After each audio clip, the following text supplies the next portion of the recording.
how to put YouTube shorts as WhatsApp status. So hello guys, welcome back to my YouTube channel. In this video I'll be showing you.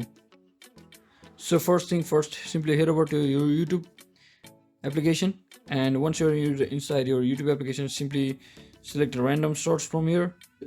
Let me select this one, and as you can see there is a share button over here. Simply click on it and you will see the option called WhatsApp, and simply click on it. Once you click on it, you will see at the top here is the my status option, and you can also see the plus icon over here. Simply click on it and simply click on the bottom right corner send arrow button, and once you click on send button from here like this, send, and that's exactly how you can successfully put your YouTube shorts as WhatsApp status without link. So hope this video was helpful. If it was, don't forget to like and subscribe to the channel.